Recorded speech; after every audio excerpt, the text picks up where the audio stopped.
Time for this week's video games roundup. As you can see, I'm YouTube ready. Unlike Twitch thoughts, I appear here as awfully as I do in real life, so you guys don't vomit a little bit when you see me out not running. One day I'll get a ring light so I look less like Trump, but until then, this is the fucking news! Last week had very little news, nothing more than I mentioned in the community tab here on YouTube. We may touch on them again here. Right now, in fact! Bethesda is all about that microtransaction life now, releasing the Elder Scrolls Blades on mobile filled with time-locked crates that you can open early, for a small fee of course. Putting the strongest weapon in the game in a crate early game is stupid. Locking that crate behind time or a paywall is also stupid. They also started to jam a bunch of microtransactions into Fallout 76, which is still awful by the way. This is obviously just an attempt to make something out of a game that is widely regarded as a flop, or an abysmal failure. The donut punching cop graffiti in The Division 2. If they'd just left it at the cop tongue punching that donut, it would have been hilarious. But making the cop's badge F49907, leet speak for a bundle of sticks, probably crosses that line. It does make you question what is acceptable though. Street art is often offensive. At least this was well drawn. Perhaps if it was just a lazy scribble, it would have been more accepted by the community. It is hate speech though. Where do you draw that line? The game's about killing people after all. PS4 allows name changes. Just be careful, because some old content is tied to your name, so changing name means losing that content. GG Sony. Did you know BAFTAs for video games was a thing? Neither did I. Neither did anyone I talked to actually. I don't think anybody did. God of War cleaned up anyway. Red Dead, nobody plays it anymore. Redemption 2 got none. Anyway, on to more pressing news, the new stuff. There was a large fire in Notre Dame. They saved a lot more than I expected them to, and have had some very generous donations now to help with the rebuild.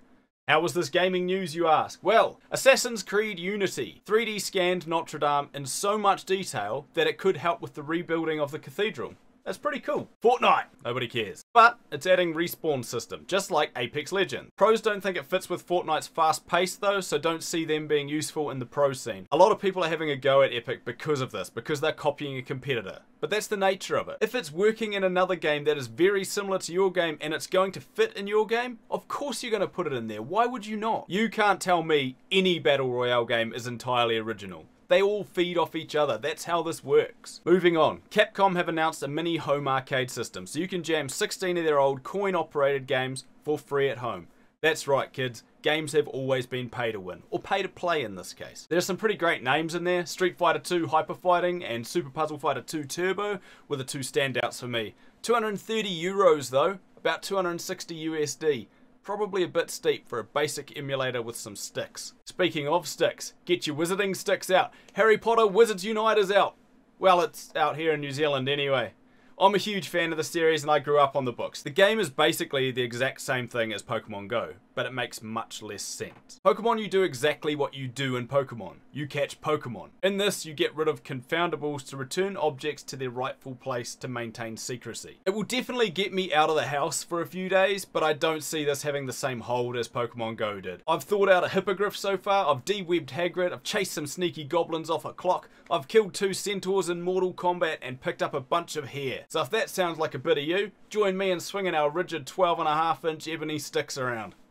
Some pretty big news out today actually. PlayStation 5 is coming. Sony isn't going to be at E3, so they're out here dropping bombs early. This will give Microsoft time to slightly outspec it in every way, but Sony announced it first, so they're winning. That's how it worked last console anyway. This next generation has been touted by analysts to be the last console. It's not a particularly dramatic step, cited as a gentle transition. Although with its 8 cores, 8K and ray tracing support, 3D audio, it does sound pretty promising. It's all just leaks and tidbits at the moment with no word on a real reveal. Whenever they do their piece that they're not doing at E3, I guess we'll hear more. They did say that it is 3 years off though. They're going to use this time to prepare, to crouch down in order to jump higher. This guy, he knows his stuff. Crouch jumps are life.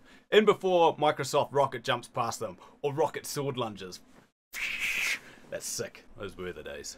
Speaking of Microsoft, they are feeling the pressure and planning on rising to it for E3. Sony aren't there. Nintendo have a pre-recorded Nintendo Direct, and Microsoft is the only live show from the big three.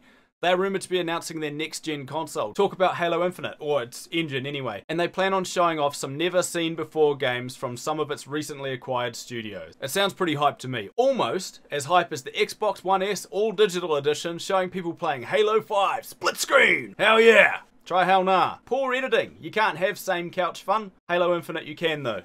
Alright, and finally the big one. It's been Star Wars Celebration Week. They dropped a trailer for the 9th installment, and while the whole trailer was extremely cringe, I was bloody psyched when I heard some raucous laughter from Darth Sidious / Palpatine. The sad part is, they've likely brought him back to die, to have some lame character end his sweet legacy. But he is back, so I'll take it. They also announced a spin-off TV series, The Mandalorian, for Disney's streaming service, obviously. Which to me is a missed opportunity. They already announced they're not going to have R-rated content on their platform. A darker, more brutal Mandalorian saga would go down much better in my eyes. Anyway, none of that's gaming. The gaming part of the week. Star Wars. Jedi Fallen Order looks so good. Holy shit. I always say never pre-order, especially from these guys. But damn, it's hard not to do. This will almost certainly be an Epic exclusive too, so rest in peace me. They've confirmed there is no multiplayer and no microtransactions to this. It's all story, baby. Maybe the cease and desist that went out to the fan remake of KOTOR is warranted. Maybe this is going to be a contender and be a real Star Wars game finally. It looks good, but so did Battlefront 2. These guys pride themselves on dressing up turds. November 15th anyway, just in time for the crazies to come out. You will play the game as a young Padawan, Cal Kestis, struggling to overcome some tragedy in his past, trying to complete his Jedi training while trying not to die, because Order 66 is in full effect and the Empire is coming. This to me is one of the most looked past parts of Star Wars lineage, and is very exciting. Hopefully I get to see some Sidious in that too. Otherwise, I'll see you fucking next week.